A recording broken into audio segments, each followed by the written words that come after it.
Hello everyone. I hope आप सब लोग बहुत खुश होंगे एंड अपनी अपनी ड्रीम लाइफ जी रहे होंगे। If not then don't worry, I am here for you. Again, ऊपर वाले ने इंसान को बहुत पावरफुल बनाया है। एटलीस्ट इतना ज़रूर बनाया है कि इंसान अपनी लाइफ में सभी ड्रीम्स पूरा कर सके। सो मैंने लास्ट वीडियो बनाई थी एस्ट्रोलॉजी वर्सेस एस्ट्रोलॉजर्स के रिगार्डिंग, जिस पर मैंने थोड़ा सा अपना व्यू रखा था। अगर आपने वो वीडियो नहीं देखी है देन आई रिक्वेस्ट यू कि आप पहले वो देख लीजिए एंड फिर ये वीडियो देखिएगा। मैं लिंक आपको डिस्क्रिप्शन में शेयर कर दूँगी। सो ज़्यादा बातों को ना घुमाते हुए सीधी काम की बात पर आते हैं। अगर आप अपनी लाइफ में परेशान हो एस्ट्रोलॉजिकल रीजंस की वजह से, या किसी एस्ट्रोलॉजर ने कोई नेगेटिव प्रेडिक्शन किया है, या किसी भी तरीके का कोई एस्ट्रोलॉजिकल रीज़न है, या फिर जनरली आपको लाइफ में बहुत स्टक फील हो रहा है, आप हर्ट हो, या फिर anything, this video is for you. ये वीडियो आपके लिए ही है। बाय गॉड्स ग्रेस मैं ये वीडियो बना रही हूँ क्योंकि थोड़ा बहुत by god's grace I have a knowledge of astrology and इंसान होने के नाते मैं थोड़ा फ्री विल के कॉन्सेप्ट को भी अच्छे से जानती हूँ। मैं आप सबसे ये रिक्वेस्ट कर रही हूँ कि अगर आप अपनी लाइफ में परेशान हैं, कोई भी आपकी लाइफ में प्रॉब्लम है और आप एस्ट्रोलॉजर के पास जाना चाहते हैं, please just give 5 to 10 minutes and this video, see this video. उसके बाद आपको जो डिसाइड करना है यू कैन डिसाइड। मुझे एस्ट्रोलॉजर से कोई पर्सनल इशू नहीं है क्योंकि वो लोग आपकी प्रॉब्लम्स का सलूशन देते हैं, लोगों की रियल लाइफ प्रॉब्लम्स को सॉल्व करते हैं। बट मुझे उन एस्ट्रोलॉजर से प्रॉब्लम है जो लोगों को डरा कर उनसे थोड़े पैसे ऐंठते हैं, उनको उनका फ़ायदा उठाने की कोशिश करते हैं। मुझे उनसे थोड़ा बहुत प्रॉब्लम है एंड अनफॉर्चुनेटली 90% लोग ऐसे ही हैं। 90% एस्ट्रोलॉजर्स इस कैटेगरी में आजकल फॉल कर रहे हैं। मैं कोशिश करूँगी कि आपको जनरली सब कुछ बताने की।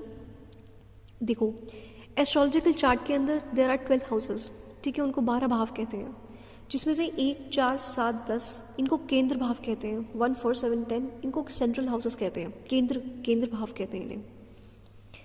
हम ऐसा कह सकते हैं कि लाइफ के 4 इंपॉर्टेंट फैक्टर्स यही हैं। फर्स्ट हाउस आपका लग्न है, जो आपको खुद को रिप्रेजेंट करता है कि आप क्या हैं, वट एवर यू आर, आपकी खुद की जो सेल्फ की जो रिप्रेजेंटेशन है वो आपका लग्न है। सो फर्स्ट हाउस आपका लग्न है।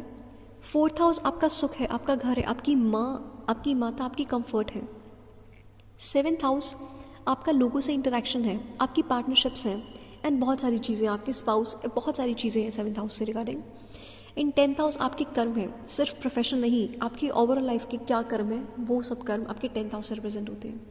तो ये जो 4 हाउसेज हैं इनको एस्ट्रोलॉजी में काफ़ी इंपॉर्टेंस दी गई है। इंटरेस्टिंग बात ये है कि ये चारों हाउस, दैट इज़ 1, 4, 7, 10, ये सब आपस में कनेक्टेड है। एंड अगर इन 4 हाउसेस के रिगार्डिंग आपकी लाइफ में कोई भी दिक्कत है तो उसका सोल्यूशन ये है कि आपको सुबह जल्दी उठना शुरू करना चाहिए। अगर आपको अपने लग्न को ठीक करना है तो आपको सुबह जल्दी उठना होगा। उसके बाद 4, 7, 10 ये जो 3 हाउसेस की प्रॉब्लम्स है ये धीरे धीरे अपने आप ठीक होती चली जाएंगी। सुबह लेट उठने से एक्चुअली जो लगन होता है, जो आपकी पर्सनालिटी होती है, आपका जो व्यक्तित्व होता है वो थोड़ा सा प्रभावित होता है। बट ये हर लोगों के लिए भी एप्लीकेबल नहीं है। कुछ लोग रात में बहुत ज़्यादा काम करके सक्सेसफुल हो जाते हैं, but I am talking about कि जो लोग थोड़ा सा परेशान हैं एंड लाइफ में थोड़ा बहुत एक्सपेरिमेंट कर सकते हैं, ये मैं उन लोगों के लिए कह रही हूँ। आप सुबह जल्दी उठिए। जल्दी उठने से मेरा मतलब है कि 4, 4:30 बजे उठना आप शुरू कर दीजिए। 2-3 महीने तक आप उठिए। धीरे धीरे आपको खुद फील होगा कि सिचुएशंस बेटर होती जा रही हैं। अब इसका इफेक्ट डेफिनेटली सबके लिए अलग अलग होगा। आपके 1, 4, 7, 10 हाउसेस में जिस भी एस्पेक्ट ऑफ लाइफ के आपके प्लैनेट्स बैठे हुए हैं, आपके उन एस्पेक्ट्स के अंदर इंप्रूवमेंट दिखेगा आपको। फॉर एग्जाम्पल, अगर आपके 1, 4, 7, 10 हाउसेस में आपकी हेल्थ के रिगार्डिंग चीज़ें हैं या फिर करियर के रिगार्डिंग चीज़ें हैं, ठीक है, वट एवर जो भी आपके जो भी जिस भी रिगार्डिंग आपके वो प्लैनेट उसके अंदर हैं, तो अगर आप जल्दी उठना शुरू करोगे तो आपको उन पर्टिकुलर एस्पेक्ट्स के अंदर इंप्रूवमेंट दिखने लग जाएगी। और फिर उससे रिलेटेड जो भी चीज़ें हैं उन सब के अंदर आपको इंप्रूवमेंट दिखने लग जाएगी। Now second point is 2nd, 5th, 8th and 11th house. Second house आपकी वाणी है, आपकी वेल्थ है एंड और भी बहुत कुछ है। 5th हाउस आपके पूर्व पुण्य कर्म के भाव होते हैं, आपके मंत्र होते हैं, मंत्र चैंटिंग जिसे कहते हैं, रोमांस, किड्स और भी बहुत कुछ होता है। 8th हाउस हिडन चीज़ों को रिप्रेजेंट करता है एंड 11th हाउस आपका नेटवर्क, गेन्स एट्सेट्रा ये सब चीज़ों को रिप्रेजेंट करता है। अगर आपको इन 4 हाउसेस के रिगार्डिंग लाइफ में कोई भी इशू है तो इसका सोल्यूशन आपकी फूड हैबिट्स में है। स्मोकिंग, ड्रिंकिंग, नॉनवेज आप छोड़ सकते हैं, आप चाहें तो आप ट्राई कर सकते हैं। अब मैं यहाँ पे वेज एंड नॉन वेज के इशू में नहीं पढ़ूंगी कि खाना चाहिए नहीं खाना चाहिए, ये आपके ऊपर विल के ऊपर डिपेंड करता है। बट अगर आप ट्राई कर सकते हैं तो आप थोड़े दिन के लिए आप छोड़ के देख सकते हैं। अगेन, जो भी टॉक्सिक फूड हैबिट्स होती है मैं उनको छोड़ने की बात कर रही हूँ, ठीक है। तो इन सब को छोड़ने से हर इंसान पे डेफिनेटली अलग अलग इम्पैक्ट होगा, क्योंकि हर इंसान की अलग अलग कॉम्बिनेशंस बन रहे होंगे इन चारों हाउसेस के अंदर, ठीक है। Now the third and the last important point is आपका भाग्य। वो चीज़ जिसके साथ आप पैदा हुए हो, जो लोग कहते हैं कि इंसान अपना भाग्य खुद लेकर पैदा होता है, ये सब चीज़ें जो भी हैं जो लोग कहते हैं, उनके लिए जो भी चीज़ें रिस्पॉन्सिबल होती हैं, जो हाउसेस वो होता है 3rd, 6th, 9th and 12th। जो आपको भाग्य का जो आपका काम होता है ना, वो 9th हाउस के रिगार्डिंग देखा जाता है। एंड इन सारे हाउसेस के रिगार्डिंग सबसे अच्छी जो भी एक गाइडेंस या फिर एक रेमेडी आप कह सकते हैं, वो ये है कि कुछ भी अननेसेसरी अगर आप देख या फिर सुन रहे हैं उसे ख़त्म कर दो, क्योंकि 9th हाउस 3rd हाउस के बिल्कुल अपोजिट है। वो ये रिप्रेजेंट करता है कि 3rd हाउस आपका मेहनत होता है, आपके इंटेंशन होते हैं, आपके कर्म होते हैं, ठीक है। आप जिस मेहनत से, जिस इंटेंशन से आप जो भी कर्म कर रहे हो, वो सीधा इम्पैक्ट आपके भाग्य पे डाल रहा है। 3rd हाउस डायरेक्टली अपोजिट है 9th हाउस के। यही रीज़न है कि इंसान का भाग्य, इंसान के कर्म, इंसान की इंटेंशन भी बना रही है। तो आप क्या देखते हो, क्या पढ़ते हो, क्या सुनते हो, ये सब चीज़ें बहुत इंपॉर्टेंट हो जाती हैं। इसलिए लोग कहते हैं, पहले के लोग कह गए थे कि अच्छी अच्छी चीज़ें पढ़ो, अच्छा अच्छा बोलो, अच्छा अच्छा देखो, गलत मत देखो, गलत मत सुनो, गलत मत कहो, ये सब चीज़ें बोलते थे। There was a reason behind it. And आजकल जो सबसे बड़ा इशू है वो जनरली इसी के चीज़ के आगे आगे पीछे रिवॉल्व करता है। आजकल लोग बैठे बैठे स्क्रॉल करते रहते हैं 24 घंटे। वो लोग जनरली ये सब चीज़ें फेस कर रहे हैं। आपको अच्छा सोचना है, आपको अपने थॉट्स पॉजिटिव रखने हैं। एंड सी, थोड़ा सा आपकी विल पावर है, आपकी मेहनत है, आपका सबकॉन्शियस है। एंड अगर आप इसको पॉजिटिवली फीड करोगे तो आपके उसके सीधे सामने 9th हाउस है, जो कि आपका भाग्य का होता है। अगर अच्छे से समझा जाए तो खुद एस्ट्रोलॉजी भी चीख चीख कर ये बात बोल रही है कि मेहनत करो और पॉजिटिव फीड करो खुद को, नेगेटिविटी से दूर रखो। अगर आप ये सब करोगे तो भाग्य भी आपको आपका सपोर्ट करेगा, आपका भाग्य भी आपको इस चीज़ में सपोर्ट करेगा। अगर आप ये सब चीज़ें अपने आप को पॉजिटिव रखते हैं, अगर आपको खुद को आप अच्छे तरीके से फीड करते हैं पॉजिटिविटी से, अगर आप अपने दिमाग को अच्छा रखते हैं, तो आपका भाग्य भी आपको बहुत बहुत खुशी देगा।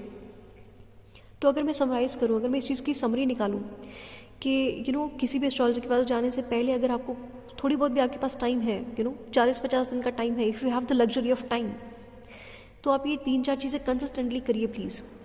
पहली चीज़, आप सुबह जल्दी उठिए, 4 से 4:30 बजे तक आप उठ जाइए। देन उठकर खुद को पॉजिटिव थॉट्स दीजिए, खुद को पॉजिटिवली फीड करिए, आपके खुद के बारे में अच्छा अच्छा बोलिए, जो आप लाइफ में चाहते हैं उसके बारे में अच्छी अच्छी बातें बोलिए। अगर आप वो नहीं करते हैं, अगर आपको उन सब में इंटरेस्ट नहीं है, तो आप अपने धार्मिक ग्रंथ पढ़ सकते हैं। आप अपने हनुमान चालीसा हो गई, आप गीता हो गई, श्रीमद् भगवद गीता है, रामचरितमानस है, कुछ भी अच्छा चीज़ जो आपके, या तो अगर आप जिस भी धर्म के हैं, या फिर जो भी चीज़ आपको सुनकर अच्छा लगता है, कोई भी स्तुति, कुछ भी चीज़ जो भी आपको कनेक्ट करता है भगवान से, या फिर आपको ऐसा लगता है कि ये चीज़ मुझे पॉजिटिव फील कराती है, डू दैट। आप वो चीज़ पढ़िए। फ़ोन से दूर रहिए प्लीज़ इस टाइम पे थोड़ा। 3rd चीज़, आप थोड़ा सा वेजिटेरियन खाओ, स्मोकिंग ड्रिंकिंग थोड़ा सा भी आप थोड़े टाइम के लिए आप छोड़ सकते हैं। अगर आपके वैसे लग्जरी है कि आप नॉनवेज कुछ टाइम के लिए अवॉइड कर सकते हैं, तो आप एक बार ट्राई कर सकते हैं। Again I am not forcing कि वेज और नॉनवेज वाली डिबेट में मैं नहीं हूँ, ओके। टॉक्सिक चीज़ें अवॉइड करनी है बेसिकली। जो चीज़ आपकी बॉडी को कुछ गलत इंडिकेशन दे रही है, कुछ टॉक्सिक फील करा रही है, वो सब आपको नहीं इनटेक करना है। And that's it. मेहनत करते जाओ। एंड प्लीज़ एक चैलेंज दीजिए आप खुद को कि 40 से 50 दिन का आप खुद को एक टारगेट दीजिए कि मैं कुछ भी फालतू नहीं देखूंगा, सिर्फ अपने काम से काम रखूंगा, फालतू का फ़ोन नहीं चलाऊंगा, और अपने माइंड में सिर्फ वही सब सोचूंगा जो चीज़ मुझे अपनी लाइफ में चाहिए। अपने माइंड में सिर्फ मैं उन्हीं चीज़ों को जगह दूंगा जो मुझे बेनिफिट करेंगी। ये 3-4 चीज़ें आप फॉलो कर लीजिए, और ऐसे ही करते करते आप अपने माइंड को कंट्रोल करना सीख जाओगे। सो प्लीज़, कोई और दे ना दे, ऊपर वाला सबको मौका देता है।